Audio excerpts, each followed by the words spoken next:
Over the past 50 years, the scientific community has come to the conclusion that the story of Abraham could only originate from a myth or legend dating from the Babylonian exile in the 5th century before Christ. Prior to that, tradition has always claimed that, Jewish tradition mostly, has always claimed that the story of Abraham was actually a true story which took place about 2,000 years before Christ. So on the one hand, we have biblical minimalists, maximalists, who claim that the story of Abraham is true, and on the other hand, we have the scholars or scientific community claiming that the story is a late story.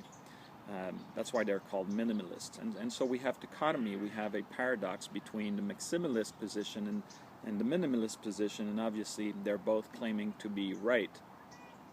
What if they were? What if indeed it was possible to show that both of their position could be explained? And that's what I'm trying to do in this work.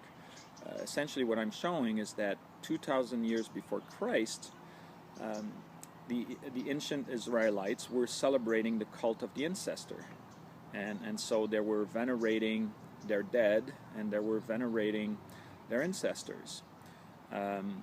And essentially, when Abraham made a covenant with a mortal lord, overlord, he inherited the land, he and his descendant, and from a nomadic people, they would become sedentary, and they would start to veneer this persona that would essentially become their god, their local god, and he would become the god called Baal-berith, which in Hebrew means Lord of the Covenant, and that's the pagan deity we find at Shechem, and that for which we have archaeological evidence dating from the 16th to 12th century before Christ, and that's exactly the period in which the early Israelites settled.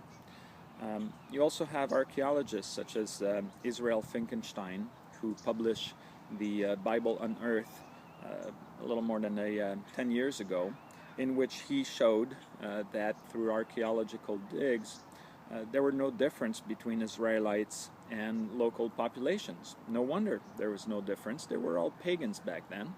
And the story of Abraham essentially evolved out of this cult of the ancestors. So in my book I explain how the story of Baal-berith, the Lord of the Covenant, essentially would evolve, or how this deity would actually evolve into modern Yahweh, which is the God of Israel, by taking on the attributes of other Baal deities, and through compounded deities and syncretism, how he would essentially come to be Yahweh, and how it would become important to start repudiating the previous Baals. And so that whole process can be explained today, and it provides a great synthesis of those past dialectics between maximalist and minimalist, and so it's possible to unite those two visions and offer a coherent explanation for the birth of monotheism and the evolution of monotheism throughout the ages. And no doubt that the period of exile was foundational to modern Judaism, and that's all being covered in the book.